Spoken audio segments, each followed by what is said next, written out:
So with the assassination of Abraham Lincoln, we have a new president, Andrew Johnson.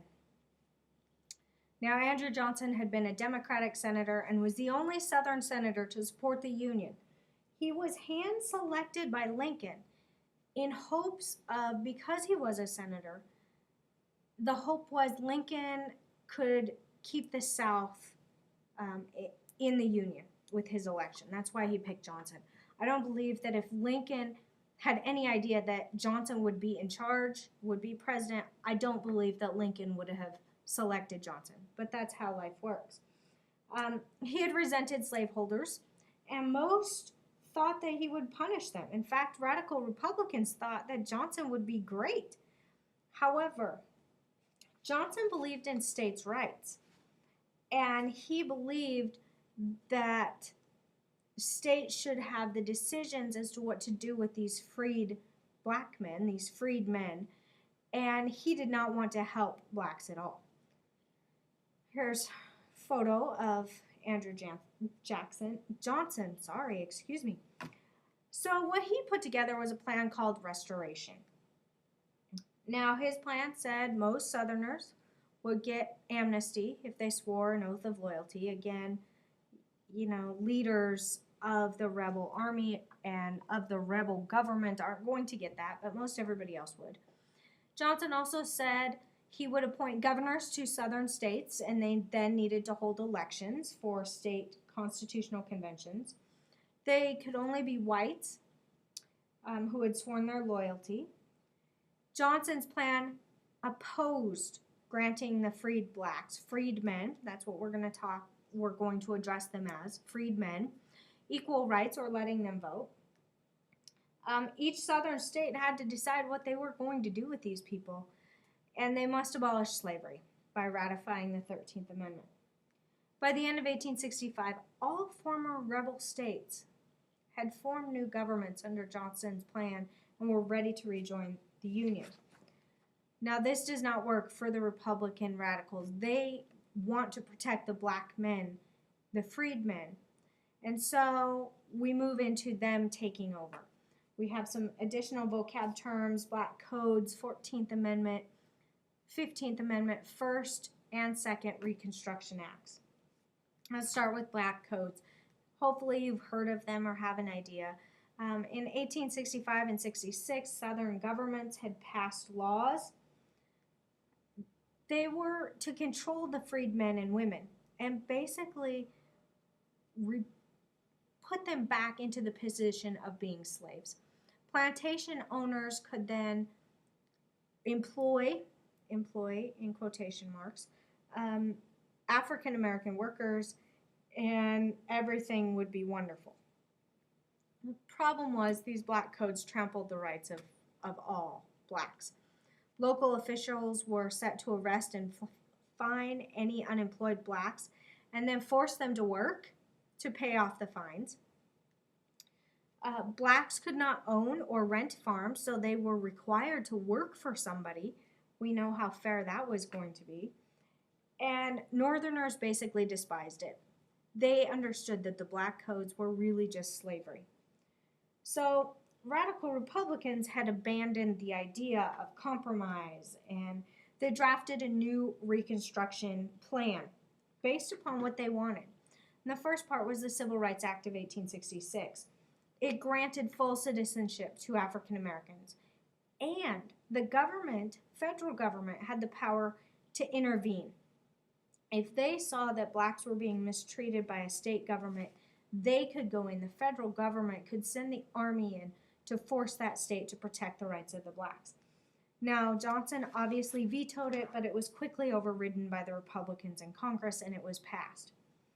Since the Civil Rights, the Civil Rights Act of 1866 was only a law, Congress had to go above and beyond. They feared that the law would be overturned by the courts, so they passed the 14th Amendment to the Constitution. 14th Amendment should be in red, I apologize. It granted full citizenship to all individuals born in the United States. Fascinating, it doesn't provide citizenship to Native Americans, but we'll get to that in the 1900s. It ensures due process and equal protection, but it does not include voting rights. Voting is not connected at this point to citizenship. If it was, women would have the right to vote. Keep that in mind. Any state that wanted to be readmitted must first ratify the 14th Amendment, and only Tennessee ratified the 14th Amendment at this time. Now this, because the southern states are fighting so constantly that they are fighting, we get to a time period of radical Reconstruction. This is a time in which Republicans in Congress know that they have to take over. And so we start with the Reconstruction Act of 1867. Congress passes the first Reconstruction Act, in which it calls for the creation of new governments. For all of the states that did not ratify the 14th Amendment, so Tennessee, they're already in. It also divides those 10 southern states into military districts. And each military district is under the authority of a military commander. A general, a military man, is in charge. It also guaranteed black males the right to vote in the state elections wherever they lived.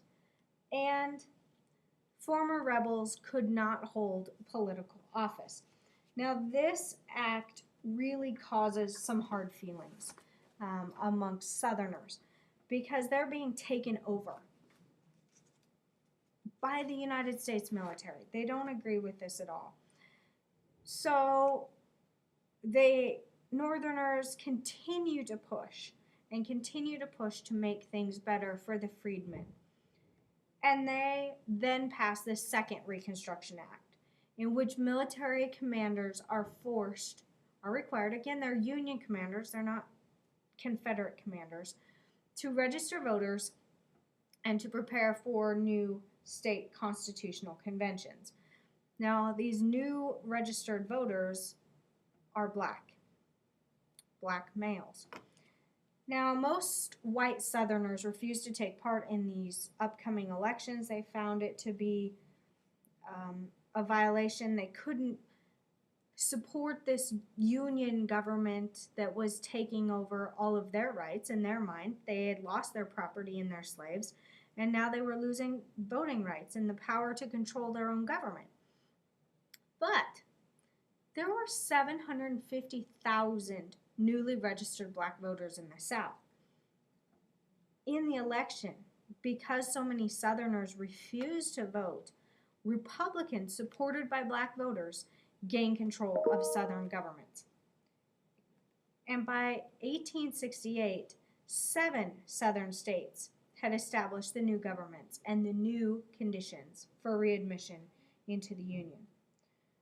Well, after the election, the 15th Amendment was put in place. This is the final major piece of Reconstruction. February 1869, the 15th Amendment passes, stating, and I quote, "The government cannot deny the right to vote to any male citizen because of, quote, race, color, or previous condition of servitude."